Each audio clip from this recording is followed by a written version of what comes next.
1500 বা 1600 শতকে তখন এই হাজিপুর ছিল পর্তুগিজ জলদস্যুদের একটা বিশাল বড় আখড়া। আমি খালি একটা জিনিস দেখাবো আপনাকে, ফিশ ফিঙ্গারটা ভেঙে।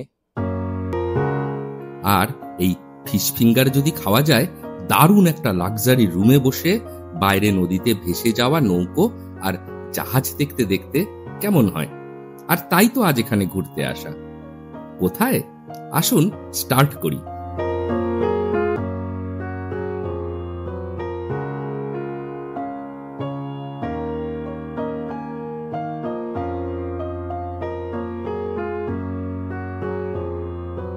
দক্ষিণ কলকাতায় আমার বাড়ি থেকে রওনা দিয়ে জেমস লং সরণি হয়ে এসে উঠেছি ডায়মন্ড হারবার রোড। আর ডায়মন্ড হারবার রোড ধরে সোজা এগিয়ে যাচ্ছি আরও মোটামুটি 50 মিনিট এখান থেকে। আর যাচ্ছি যেখানে, সেই জায়গাটার নাম হচ্ছে হাজিপুর। হাজিপুর চিনতে পারছেন না তো? এই হাজিপুরের এখনকার নাম ডায়মন্ড হারবার। হাজিপুর কি করে ডায়মন্ড হারবার হলো সে গল্প না হয় পরে বলবো। আপাতত ডায়মন্ড হারবার রোড ধরে আমি যাচ্ছি আর 25 কিলোমিটার মতন। আর যতক্ষণ ধরে আমি গাড়ি চালাচ্ছি তার মাঝখানে আপনাকে দেখিয়ে দিই কি কি উপায় বা কি ভাবে আপনি পৌঁছতে পারবেন ডায়মন্ড হারবার। আসুন দেখে নিই ডায়মন্ড হারবার আসার কি অপশান আপনার কাছে রয়েছে। ধর্মতলা বা হাওড়া থেকে ডায়মন্ড হারবার আসার জন্য আছে অজস্র বাস, এসি বা নন এসি। সময় লাগে 2.5 থেকে 3 ঘন্টা। আর শিয়ালদা দক্ষিণ শাখা দিয়েও কিন্তু এসে পৌঁছানো যায় ডায়মন্ড হারবার, সময় লাগে 1.5 ঘন্টা। জাস্ট একটা উইকেন্ড কাটানোর জন্য ডায়মন্ড হারবার কিন্তু খুব একটা খারাপ অপশান না। বর্ষাকালে একরকম রূপ, শীতকালে আর এক রকম রূপ। আর বছরের যখনই আসুন না কেন, পাশ দিয়ে তো বয়ে চলেছে হুগলি নদী। নদীর রূপ সারা বছরই খুব সুন্দর। আর থাকার অপশান ডায়মন্ড হারবারে থাকার জন্য আছে অনেক অপশান। আমি যেমন উঠেছি ওয়েস্ট বেঙ্গল ট্যুরিজম ডেভেলপমেন্ট কর্পোরেশনের সাগরিকাতে, তেমনি এখানে কিন্তু ভালো হোটেল বলতে বেশ কিছু রয়েছে। তার মধ্যে একটা পূর্ণলক্ষ্মী, আপনারা হয়তো অনেকেই তার নাম শুনেছেন। এই রাস্তার পাশ দিয়ে চলে গেলে কিন্তু আছে অসংখ্য লজ, নানা রকম দামের, নানা রকম মানের। আপনি আপনার পকেট অনুযায়ী বেছে নিতে পারবেন সেরকম একটি লজ, কাটিয়ে যেতে পারবেন একটা উইকেন্ড ডায়মন্ড হারবারে। রিসেপশন পৌঁছে করে ফেললাম চেকিং এর যাবতীয় প্রসিডিওর। আর তারপর চললাম আমার বুক করা রুমের দিকে। West Bengal tourism development corporation বা WBTDCL এর সাগরিকা ট্যুরিজম প্রপার্টি, যেটি ডায়মন্ড হারবারে অবস্থিত, সেখানে আমার পেছনে যে বিল্ডিংগুলি দেখা যাচ্ছে সেটি হচ্ছে নতুন ব্লক। এই নতুন ব্লকটা অনেক পরে তৈরি করা হয়েছে। এই ব্লকের কিন্তু সুযোগ সুবিধা বেশ ভালো আর একদম নতুন, প্রায় ঝাঁ চকচক করছে। আর তার ঠিক পাশে এই পেছনে একটা ওয়ে ব্রিজ মতো করা আছে, তার ঠিক পাশে এইটা হচ্ছে আমাদের সেই পুরনো যে সাগরিকা, সেই পুরনো সাগরিকার স্ট্রাকচার। রুম এখানেও রিনোভেট হয়েছে, এখানেও কিন্তু রুমের অবস্থা খুবই সুন্দর। রুমের ভাড়া মোটামুটি 2200 টাকা থেকে 4700 টাকার মতন। আর আমি যেই রুমে আছি সেটি আছে আমার পেছনের যে নতুন ব্লক, এই নতুন ব্লকের 3rd ফ্লোরে স্যুট। এই স্যুটের ভাড়া আছে 4700 টাকা। আর স্যুটের যেটা বিশেষত্ব সেটা হচ্ছে এই স্যুটটি এই সাগরিকা ট্যুরিজম প্রপার্টির বেস্ট রুম ভিউয়ের দিক থেকে। কারণ এই স্যুটের ব্যালকনি থেকে কিংবা ড্রয়িং রুম থেকে বা বেডরুমের জানলা থেকে কিন্তু দেখা যায় উল্টো দিকে বয়ে চলা হুগলি নদী। আর সেই হুগলি নদীতে অনবরত ভেসে বেড়াচ্ছে ছোট নৌকো, স্টিমার, লঞ্চ, ভেসেল আর বড় বড় জাহাজ। আর আমার কাজ শুধু জানলার ধারে বসে থেকে নদীর দিকে চেয়ে শুধু দেখা জাহাজের যাওয়া আসা, স্রোতে ভাসা। 302 নম্বর ঘর, এটা হচ্ছে স্যুট। আসুন দেখি স্যুটের ভেতরে কি আছে। আচ্ছা, ঢুকেই যেটা পড়বে একটা ড্রয়িং কাম ডাইনিং টেবিল আছে, স্পেসিয়াস সোফা, টিভি আছে আর চলছে এখানে কেবল। একটা ব্যালকনি আছে, ব্যালকনিতে দাঁড়ালে ওই যে গঙ্গা।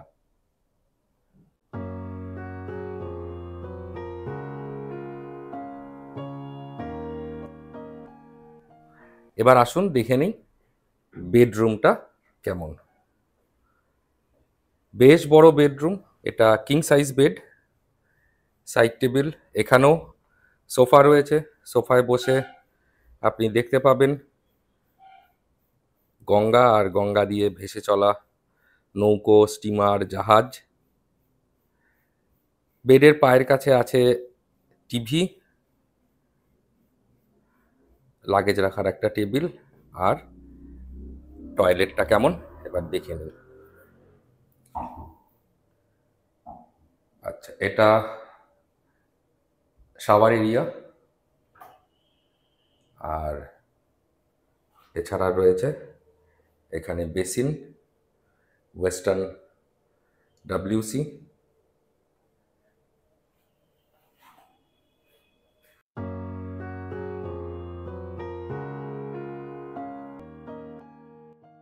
বেডরুমে যেটা আছে সেটা একটা বড় ওয়ার্ড্রোব আছে 3 পাল্লার।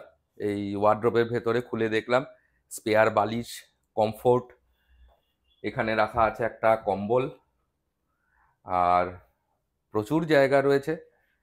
আর রুমের ভেতরে আপনি পাবেন এরকম একটা কমপ্লিমেন্টারি ব্যাগ, যেটা ওয়েস্ট বেঙ্গল ট্যুরিজম ডেভেলপমেন্ট কর্পোরেশনের তরফ থেকে দেওয়া হয় সমস্ত গেস্টকে। আর এই ব্যাগে আছে কিছু টুকিটাকি জিনিস যেটা আপনার একদিনের স্টের জন্য খুব দরকারি। কারণ এরকম হঠাৎ করে বাড়ি থেকে বেরিয়ে ঘুরতে চলে আসলে ম্যাক্সিমাম দিনই আমরা যেটা ভুলে যাই সেটা ব্রাশ আনতে, আমরা ভুলে যাই চিরুনি আনতে, আমরা ভুলে যাই সাবান আনতে বা শ্যাম্পু আনতে। তো সেই সাবান, শ্যাম্পু, কন্ডিশনার, চিরুনি, শেভিং সেট ইত্যাদি সব কিছু রয়েছে এই ছোট্ট যে কিট, এই কিটের ভেতরে WBTDCর তরফ থেকে কমপ্লিমেন্টারি। ঠিক কালী পুজোর জাস্ট পরেই আমি এসছি সাগরিকাতে, আর এখনও কিন্তু এখানে মা কালীর প্রতিমা রয়েছে। যেটা জানলাম এখানকার স্টাফেরা, ওনারা এখানে সবাই মিলে চাঁদা তুলে কালী পুজো করেন। আর আজকে কিন্তু আমার নেমন্তন্ন আছে, সন্ধেবেলা মায়ের প্রসাদ খিচুড়ি, লাবড়া যে ভোগ, সেই ভোগের কিন্তু নিমন্ত্রণ করে দিলেন এখানকার স্টাফেরা আগে থেকেই।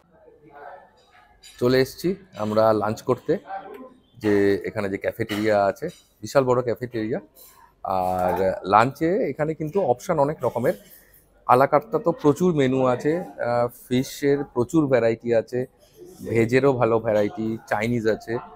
আর আমরা অবশ্য আলাকার্তাতে যাইনি, আমরা যেটা নিয়েছি সেটা হচ্ছে থালি। তো আমি যেটা নিয়েছি এটা হচ্ছে মাটন থালি। এই মাটন থালির মধ্যে এখানে আছে ঘি, একটা তরকারি, ডাল, মাটন, চাটনি, মিষ্টি, পাঁপড়, ভাত, আলু সেদ্ধ, লেবু লঙ্কা।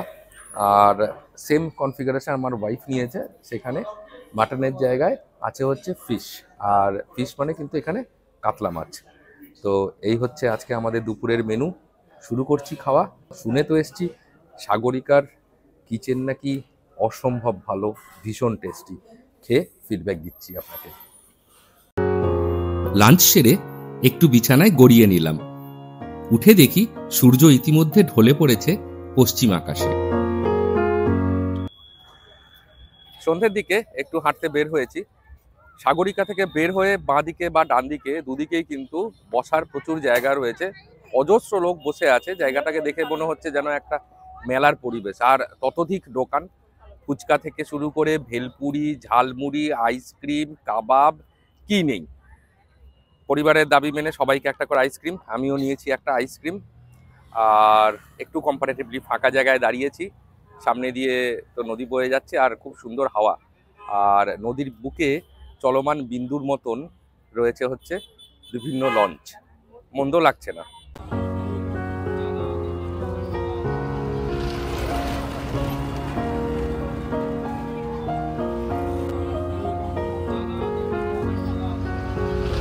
এবার একটা ফাঁকা জায়গা থেকে বসে পড়েছি আমি, আর সাথে নিয়েছি ভেজা ছোলা, কাঁচা পেঁয়াজ, শসা, কাঁচা লঙ্কা কুচি দিয়ে সুন্দর করে মাখা। আর সত্যি পথের দুপাশে এত দোকান আর এত লোক, তারা সবাই তাদের পরিবারকে নিয়ে এসে বসে খাচ্ছে, বাচ্চারা আনন্দ করছে। সত্যি কিন্তু পরিবেশটা কিন্তু দারুণ সুন্দর। হোটেলে ফিরে রুমে অর্ডার দিলাম হালকা স্ন্যাক্স। গরম ধোয়া ওঠা পকোড়া আর ফিশ ফিঙ্গার হাজির হলো একটু পরেই। সন্ধেবেলা তো বাইরে ঘুরতে গেছিলাম, ঘুরে ঘরে এসেছি আর স্ন্যাক্স অর্ডার করেছি, রুমে দিয়ে গেলেন। সাগরিকার যেটা স্পেশালিটি সেটা হচ্ছে এখানকার ফিশ ফিঙ্গার বা ফিশ ফ্রাই। তো সেই ফিশ ফিঙ্গার অর্ডার দিয়েছি আর তার সাথে চিকেন পকোড়া। আমি খালি একটা জিনিস দেখাবো আপনাকে, ফিশ ফিঙ্গারটা ভেঙে। ফিশ ফিঙ্গারে মাছের পরিমাণ কিন্তু এতটা, পুরোটাই কিন্তু সলিড ভেটকি মাছ, তার উপরে পাতলা একটা কোটিং। সেই ফিশ ফিঙ্গার কাসুন্দিতে চুবিয়ে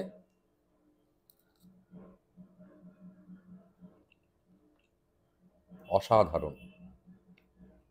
আসুন স্ন্যাক্সটা শেষ করি, তারপরে আবার ডিনারেও যেতে হবে।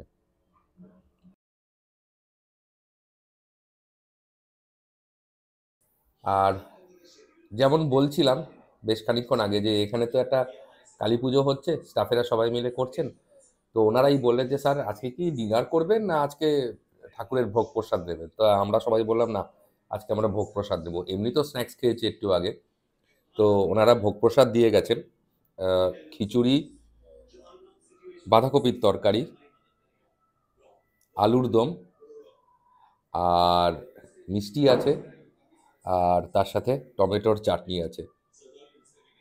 একদম গরম ধোয়া ওঠা খিচুড়ি। এই খিচুড়ি আমার চোখের সামনেই রান্না হয়েছে, অনেকবার বের হয়েছি, জাস্ট এর গ্রাউন্ড ফ্লোরেই খিচুড়ি রান্না হচ্ছিল বিকেল থেকে। আর যা গন্ধ বেরোচ্ছে আর থাকা যাচ্ছে না, কাজেই বন্ধ করছি, এবার শুরু করছি মায়ের প্রসাদ দিয়ে আজকের ডিনার। ফিরে আসবো কালকে সকালে ব্রেকফাস্ট টেবিলে, ততক্ষণের জন্য সঙ্গে থাকুন। Good morning. সকালবেলা উঠে বেশ খানিকক্ষণ সময় কাটালাম ব্যালকনিতে, আর তারপরেই চলে এসেছি ব্রেকফাস্ট টেবিলে। ব্রেকফাস্ট এখানে সার্ভ করা হয় 7:30 থেকে 9:30, আর এখন প্রায় 9টা বাজে। ব্রেকফাস্ট খেয়েই আমরা চেক আউট করে যাব। ব্রেকফাস্ট অপশান যেটা এখানে আছে সেটা হচ্ছে লুচি, আলুর তরকারি, তার সাথে ডিমের অমলেট, কলা, মিষ্টি, এটা কমন। আর লুচি না নিতে চাইলে আপনি অল্টারনেটিভলি নিতে পারেন ব্রেড অমলেট। তো একদম ফুলকো ফুলকো লুচি দিয়ে গেছেন। লুচি খেয়ে চেক আউট করে যাব। আর আশা করি যতটা সম্ভব ইনফরমেশান দেওয়ার চেষ্টা করেছি সেটা পৌঁছেছে আপনার কাছে, আপনার নিশ্চয়ই ভালোও লেগেছে। এরকম বেশ কিছু ভিডিও নিয়ে কিন্তু আমি আসি ট্র্যাভেল বিতর্ক আমার চ্যানেলে, আর ফিরে আসছি খুব তাড়াতাড়ি পরের একটা পর্বে। আর ততক্ষণ ভালো থাকবেন সকলে, সঙ্গে থাকবেন, চোখ রাখবেন আমার চ্যানেলে ট্র্যাভেল বিতর্কতে।